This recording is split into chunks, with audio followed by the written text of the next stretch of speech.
Welcome to Graphite Hub's interview series, a series dedicated to all things graphite.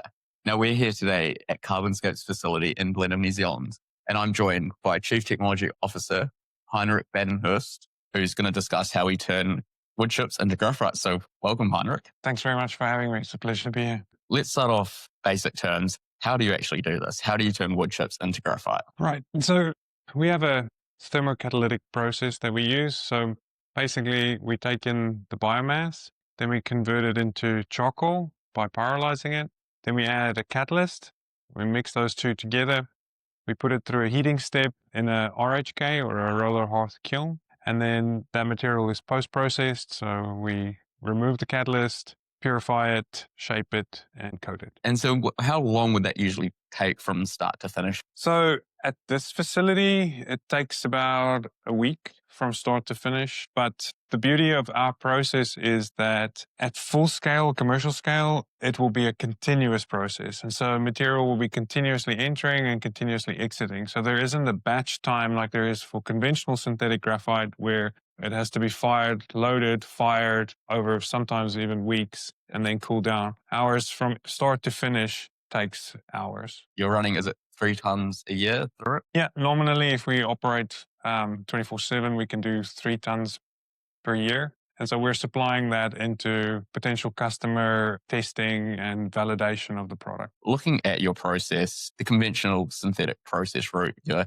heating the product up to about 3,000 degrees. Your process is slightly different. Can you explain why the process is so different? Absolutely. For conventional synthetic graphite, you're starting with petroleum-based sort of heavy residue oils, and you need to gradually heat that up to 3,000 to get it to convert into graphite. So we circumvent that by adding the catalyst. The catalyst becomes active at about 12 to 1,500 degrees, so less than half the temperature required to convert petroleum into graphite. And so that's what allows us to use conventional furnaces that are actually used already in the making of graphite anode, but at the back end. So by using the catalyst, we can drop the temperature enough that we can now utilize those continuous furnaces. Fascinating process. Are there many other companies out there doing this other stuff? I think over the years, there's been a lot of interest in doing it. I think it's an interesting way of making graphite anode. So the actual technology has been around since the late 70s. Catalytic graphitization is not something new. So the problem that most people face is making a market-ready material. And so what sets us apart is we've been working with the leading Asian lithium-ion battery cell makers for more than 5 years. And that's what's given us the insights into what it takes to turn it into a graphite anode, which can go into a lithium-ion battery to replace synthetic or natural, which is quite different from just making graphite. You're the man behind all the patents here. What are the biggest challenges that you'll face with this? There's 2 types of carbons, right? So one is called graphitizing and one is called non-graphitizing. And so if you heat a non-graphitizing carbon, it doesn't matter what temperature you heat it to, it's not going to turn into graphite. And so we take charcoal, which is a non-graphitizing carbon, and heat it to a much lower temperature and we get graphite. And so a lot of people have misgivings about trusting that that's possible. But the key is the catalyst. So the catalyst actually transforms directly from amorphous carbon into crystalline carbon. And so convincing people that that's really happening has been a long road. But if you have partners like some of the cell makers that we have, that you can prove the proof is in the pudding and the performance of the material is good, then eventually people come around. From a technical perspective, I think the most challenging thing is definitely been really fine-tuning to replace the incumbents. So, for the last 2 decades, these anodes have been developed behind closed doors in China. These guys know exactly what they're doing. They've refined it for different applications. And so the most challenging thing has been to, as fast as possible, try and catch up a brand new material that's never been made before and get it to the same level of performance. So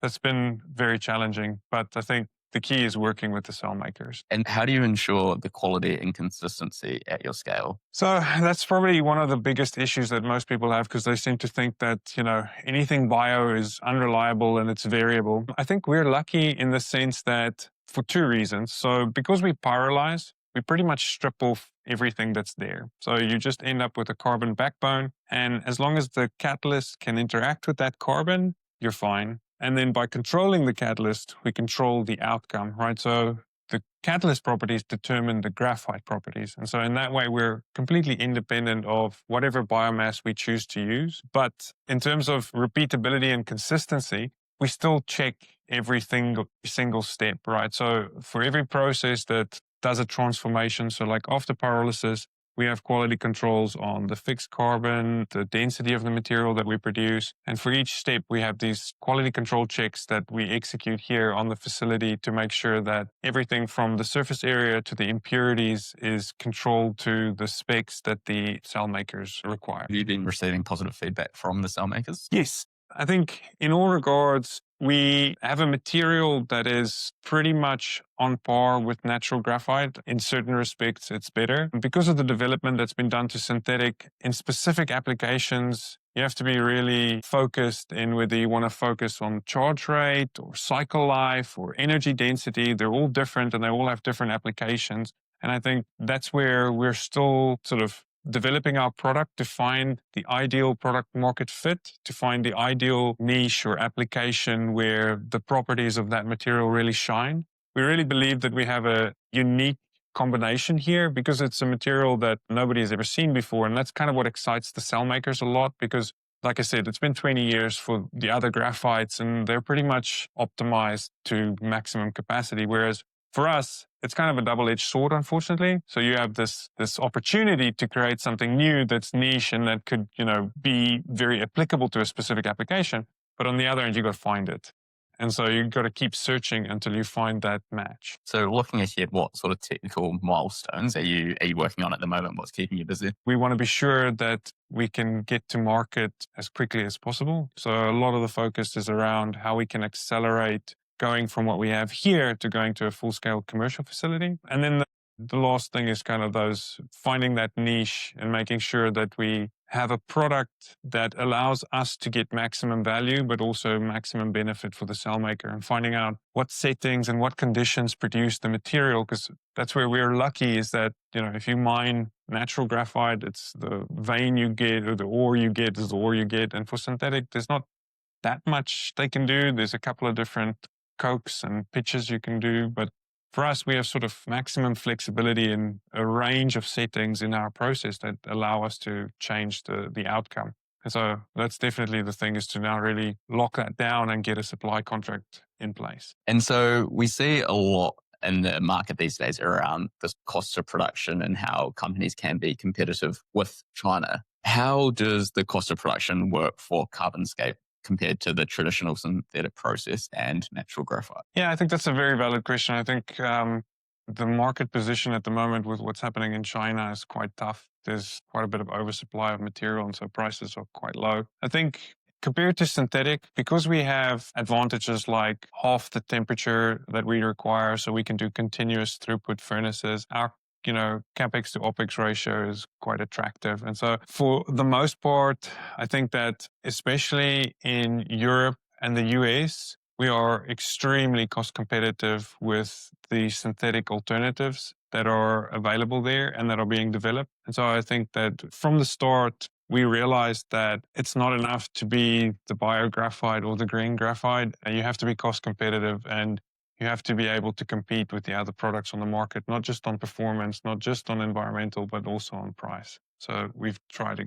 achieve that. And then in terms of the carbon negativity here, how is that possible? Well, so, if you look at natural graphite or synthetic graphite, what's happened there is that CO2 has been sort of captured and trapped in that material. And then in processing it and eventually perhaps, sort of disposing of it, that CO2 gets released back into the atmosphere. And so there's a net release of CO2. Whereas for us, the process starts in a different way where plants are taking up the CO2 and that CO2 is then effectively sequestered in the tree. And then we lock that CO2 into the graphite. And so we start at a negative CO2 because that's already been taken out of the atmosphere. And then we just have to be sure that we run our process in a way that we don't release that back into the atmosphere. And then in that way, we can ensure that on the whole, we've locked away some of that carbon that was originally in the atmosphere. Well, no, it's been a pleasure to chat to you today, Hein. Yeah, thanks for coming on, and we look forward to doing it again sometime soon. And looking forward to getting out to the plant and checking it out. It's my pleasure. It's been fun. Thanks. Well, thanks everyone for tuning into this episode of Graphite Hub's interview series. We'll see you next time.